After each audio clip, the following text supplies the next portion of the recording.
Keep going. Go ahead. All right, hey, Matt, right here.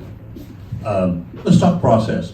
I know that Yale shot 26 more shots than you guys did tonight. Do you feel that your team is taking what you're doing in practice and making a reality come to the floor? And what are some things that maybe that you still, I know this is building a team 101, I get it. Yeah,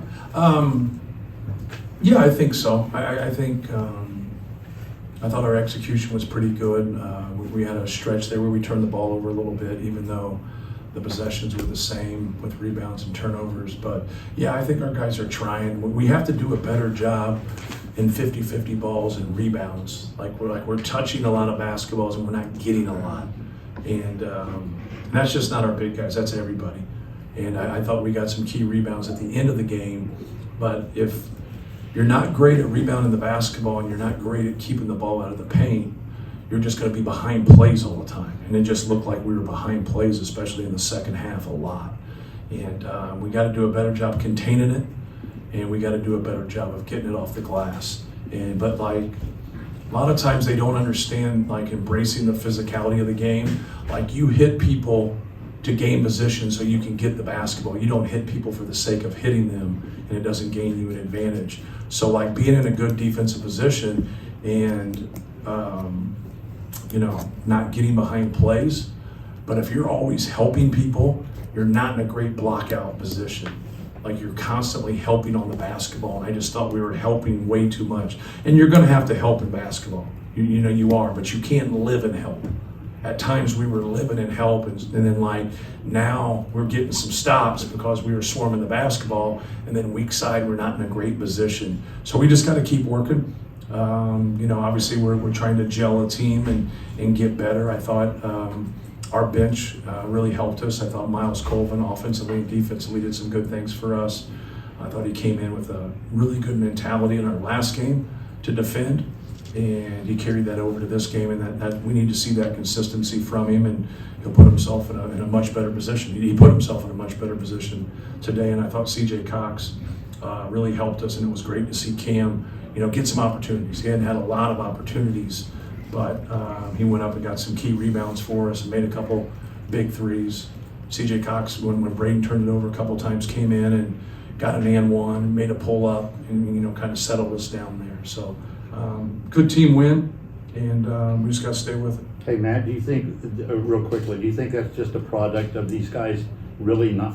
I know they played together some last year, but Edie was out there. Now they're playing. They have to learn how to play without him. Is that is that hard? No, not offensively. Okay. Yeah, we got to have guys that can go get the basketball, and we got to have guys contain the dribble better.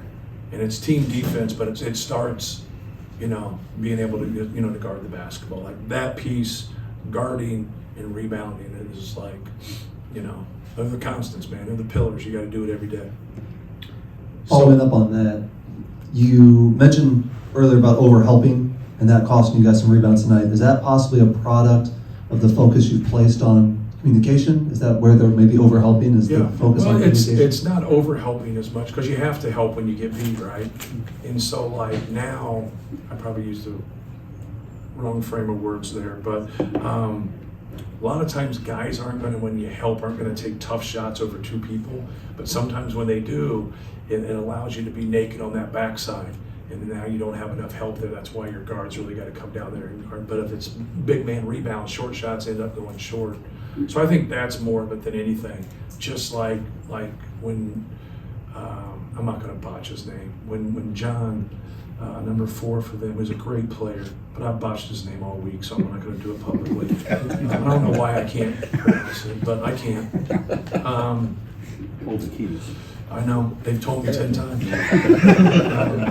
So you just gotta know your weaknesses, right? Just know your weaknesses. And so he could make those tough pull-ups, right on him. So he made those 2 tough threes late, but to start the second half, he got away from us and got a couple easy ones. For him, they're easy. And then he made a couple tough ones after that. I'm not mad about playing good defense and he makes a tough shot. I'm not, I don't think he should dribble in place and shoot a 3. I think you got to make him drive and then make those tough, pull-up 2s, and not be able to do that. So I think that piece of it. But sometimes when those guys are that way and they shoot it and you give them a lot of attention, now you're not in the best position with everything else. But they're a well-coached team, man. James is great. He's fabulous. Like, they haven't, slipped on a banana peel and got into the NCAA tournament. Like, they've earned their way there. They beat Auburn last year. Is one of the best teams in the country. So, like, it is what it is. Like, they didn't just have this game here on a neutral court. Like, it's stacked against them. That's a real environment. So, like, tip your hat to them. Like, they played well. They played good enough to win because they tied the possession battle. So I told our guys, I said, you out-rebound people by 10 and you have 5 fewer turnovers. Like, what does this game look like, right? Well, what's this game look like? You're going to win by 20. And so, but that didn't happen. And that's a credit to Yale. So staying with defense, it seems like when you're in help, the back end rotation of the rim seems to be inconsistent. It's a good way of putting it. It was being played. Yeah. Is that part of the communication issue That's too? a lack of awareness. It's not hard. You just crack. So anytime you get behind things, the person you leave open is the person furthest away from the ball. That's why you see skips. That's why you see those long passes, because that's who's normally open. Because when you get behind things, you stop layups. Like, you don't get behind things and now if you're like, how they get that three, you're like, well, we were behind a play and we stopped the layup because they're going to make layups. They're not always going to make outside shots. So you don't want to get behind is what you have to work towards. But then you also have to work on your rotations and your cracks and be able to, to get down there and stop that. Now you got to rotate out of that. So what we call that, no matter what it is, whether it's ball screen D, a baseline drive, it's a double in the post, we just call it cover 2 like football. Because that guy who's out, he has to cover 2 people. So what a lot of people do through that is they make that burn cut on the baseline, or they make that 45 cut on the opposite wing. So now while that guy's playing 2, who's out in the opposite corner in the opposite wing, if they stay out, it's easier to cover because you got to read them. But when you get a dive in there from one of those 2 guys, you got to take that dive. And a couple times we didn't take that dive. A couple times they just beat us up top, just whipped us. And now we have that baseline help. Well, then opposite corner's got to crack down and make him throw. And now cover 2's got to take him, then they X out, if you can follow me. So a lot of that happens. You got to be able to play in cover 2 and be able to do it if you're going to get behind plays. Matt, you've been pretty open about kind of the pluses and minuses of going with Trey at the 5, and obviously that's what you go with down the stretch tonight. Right. So I guess just why was that the right move tonight? But then also just what did you see from that and get what you wanted? I just thought that with Cam giving us some skill there, in playing behind things, and then Trey being able to navigate, as that 5. I didn't see anybody that, from a defensive standpoint, that was different. So I just thought offensively, because I thought Cam could give us some things there. He got us some key rebounds also. But, and Trey did a good job. We need more rebounds from Trey. We're kind of tapping the basketball at times instead of going to get it. But yeah, that's why I stayed with it. I didn't see a difference. And sometimes you're flipping quarters. But I just thought that the skill of Cam, we missed a couple shots in the first half that we knew would be there in the second half, and then Cam stuck them. And that really helped us right there. I didn't know you watched the film yet, but does it assuage any of the worries that you've had defensively about going to that lineup, that small lineup? Yeah, all the lineups worried me. That was my issue, right? Like think about in your head, like, who did you feel like did the best job defensively on our front line? It wasn't like nobody was like terrible, but like who was good? Like they're just there. And like now you got to make a difference. And sometimes guys struggle. Like I've coached guys that have struggled, but if they're going to get you 12, 13, 14 rebounds, you stick with that. Like we didn't have anybody eat the glass like that. Our point guard had 9, Cam had 6. But like we got to get some glass eaters. We got to get some guys hitting some people going to get the basketball. It's good. Like, we've played 3 games here. They're good teams, right? Like they're good teams. Like they've been in the NCAA tournament. Yale's been in the NCAA tournament 2 out of the last 4 years. Texas A&M, Corpus Christi's been 2 out of the last 3. I think Northern Kentucky went 3 years ago or 4 years ago, or whatever they did. So like we're playing, some teams that I know we're playing here in Mackey Arena, but they're different styles and they're well coached, and now they cause us problems. And that's what you want. You want to be able to solve different problems and try to fix different things as you prepare for your season. in the back. Coach, you got another great matchup on Friday. A couple really good bigs Alabama has. Does playing those guys in the past, and playing Grant Nelson last year, and playing Cliff at Rutgers a handful of times, does that really help you prepare for those guys? I know without Zach, it's a whole different story. Yeah, they're great players, man. Like, they're all great players. The guys that transferred in, the guys that returned. Like, his backups could venture out and be a top 25 team. Like, they're real. And so, like, you have to be able to, like, when you face people before, like Cliff's had some really good games against us, last year, like Mark Sears, like he looked unbelievable, looked like Damon Stoudemire. Like the plays he was making and the shots that he was making, and that was a compliment. And, like, they're tough, man. They're tough. You got to be ready. We were ready to go. Like, we could score the basketball last year. Like, we could go, and we knew we had to outscore them because they didn't stop us and we didn't stop them. You try and you do things in a huddle and you feel good about it, but when it gets down to it, I don't know what the final score was, but it seems like 95-92 or something crazy like that. And we kept with it and we played, but they kept with it and played too. We just had, 2 possessions better. That's right. Spoke to some already, just the big momentum threes. How big of a part of that of your identity is that, being the team that can make the big shot? Yeah. I think just our balance, like, we have to be able to score the ball from 3-point, from the 3-point arc. But people are going to try to take it away. Like, Fletcher Lawyer's 5 for 7 and 14 points. And you like to get him more shots than that, right? But, like, they're trying to stop him from getting shots too. So it's kind of a credit to him to keep us disciplined and not take shots that aren't good shots for our team. And he's done that. But you still try to give guys of that nature more shots. Tonight, because they were in a drop, Braden got some more looks, especially early. Then they started to adjust a little bit and do some things differently. But no, we need that balance. And, with guys making threes, and, we have a lot of different guys that can do that. And Braden's such a good playmaker, and just, we try to play off of him. You just talked about this briefly, but I think a lot of people look at your schedule, say Alabama, Auburn, Marquette, you're getting a tough schedule, but you bring in 3 mid-major teams that returned a lot of production. They were all finished high in the league. I know setting your schedule isn't necessarily picking your schedule, but how is that part of the equation? Do you look at that when you're trying to set your schedule? Yeah, without question we do. And I think that's where people get off the grid a little bit because they don't understand, what their nets are going to be, when you start a season. But you can't gauge what their nets have been in the past. And that's the best predictor of the future.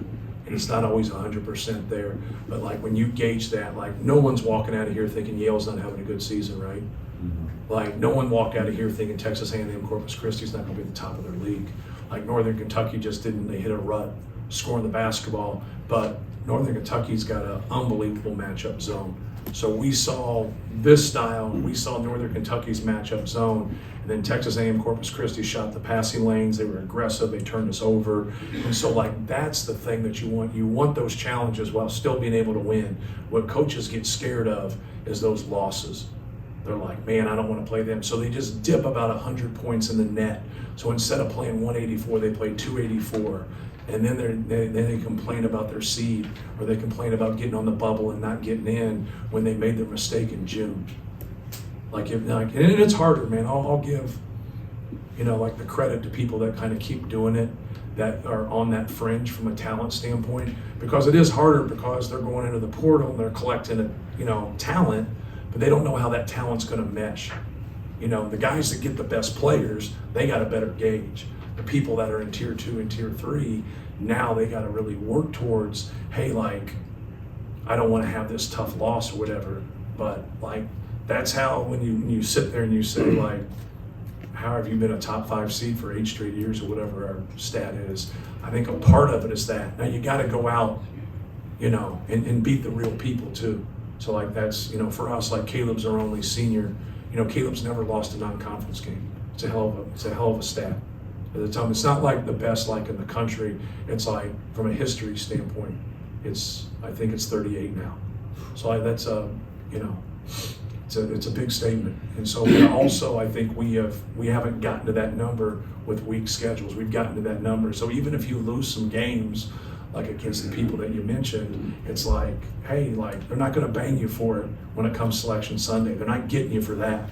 You know, they're getting you for like a really, really tough loss. Like, you know, if Yale beats you here, like, sure, you want to win the game, and it doesn't help you when you lose it, but they're going to be great this year. And so, like, but it's hard to do. I'll sit there as a coach, and it took me a long time to get to that point. But like the Mark Few and the Tom Izzo style of scheduling, like they've had years where they just rolled. They've had years where they take some hits, but when it comes to conference time and getting to the NCAA tournament, I think proof is in the pudding there that they're really, you know, prepared. And so we'll see. Like, we'll see how our schedule goes right here. We win them all, we lose them all, we split them. Like, whatever you do, you just got to keep getting better and keep fighting. Good. It's a good question. You mentioned a little bit earlier Braden's playmaking ability.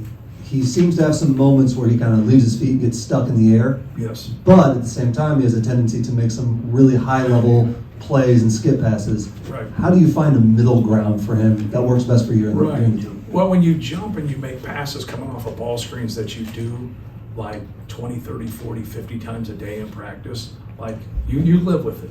But when you jump, when you cross half court, you don't. Right? Right? So that's not a basketball play. That wasn't a basketball play. And so then when he throws the ball somebody up the sideline and they're not looking, it's not a basketball play because you don't throw to bodies, you throw to eyes. And so like those things, and you know, and we hold him at a different level because he's special when it comes to passing. Like he doesn't like need to turn it over. Like, you know, PJ's done a great job for us offensively, and PJ would go 2 weeks without turning it over. Different players.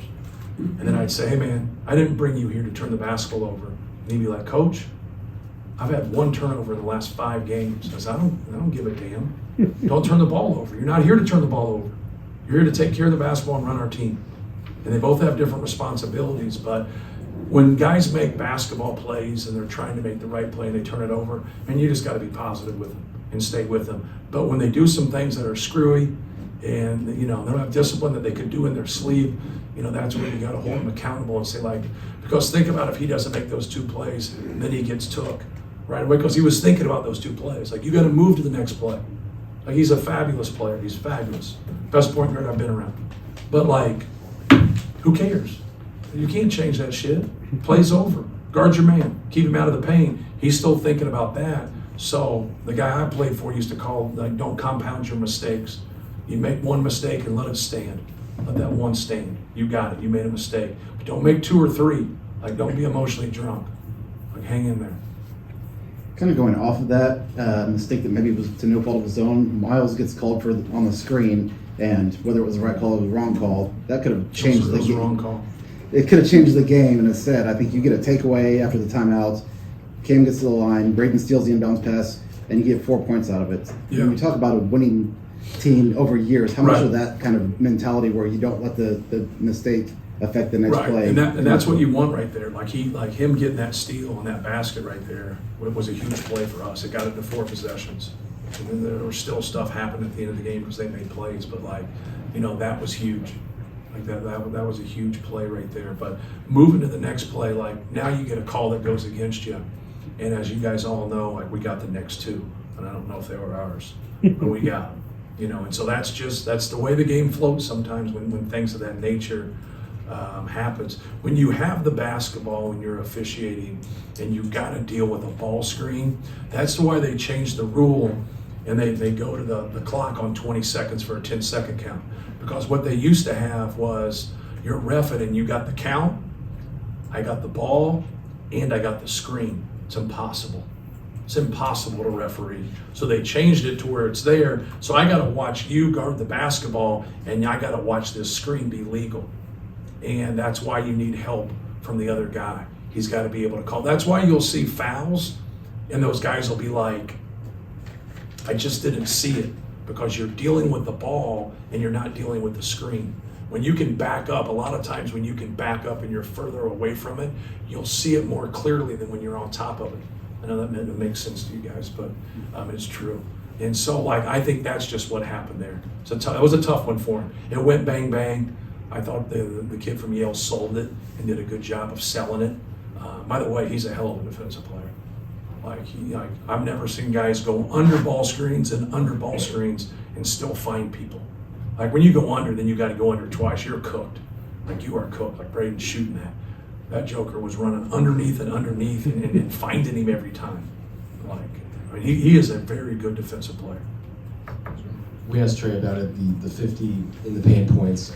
He said, that number's a concern. I'm wondering, is that something that you're going to be writing on the whiteboard? I mean, what's the weight of that number for you? When you're talking about them scoring 50 points the second half? 50 points in the paint, sorry. 50 points in the paint, okay. Yeah, they lived in the paint. They lived in the paint. Some of it's ball screen defense. Some of it's containing the basketball. Some of it was, I thought in the first half they just kept getting to the middle of the floor. I thought our ball screen defense, we switched some things up to where when we had Cam, we switched it. But then they had the post-up mismatch, and that caused us a little bit of problems too. And so, we came out and hedged some of them, and they went right to that guy, and then we would just X out. But we got to do a better job of keeping the ball out of the paint, period. So we'll go back and watch tape, and we'll work on that. But Alabama's not going to run what Yale run. So, I think if we had to play Yale again, we could be better in that area, but we're not going to play them again. Right, So, last one. but it's a concern, no question. But it was a concern before this game. So there was a really important defensive rebound Miles got in the second half in traffic. Yes. And then there was a baseline inbound play where he bottled up Pulakidis. Have you seen a new You concentration got it right the second time. level from him? Have you seen more Yes. urgency? Yes. Have you seen him more engaged in some of the substantive stuff you need from him? No question. I didn't think he was. I told him the other day in the office, you scored 14 in the first game, and you scored 5 in the second game, and you were so much better in helping us win in the second game. And tonight, I thought he had a balance of both. He took what came his way offensively, but I thought he was great defensively. I thought he was a big part of the game. He made it really hard on John. See how I did that, dude? Or The kid's a great player, man. I want to make sure that's out there because he's got a chance, man. Anybody that can strike like that, you got a chance to make a lot of money. You got a chance to make a lot of money if you graduate from Yale too. So he's in the great training. catbird seat. Right? 2 dreams, man. You got to have a dream for education. You got to have a dream for basketball, and he's got both of them. So he's got a bright future. Thanks, guys. Thank you.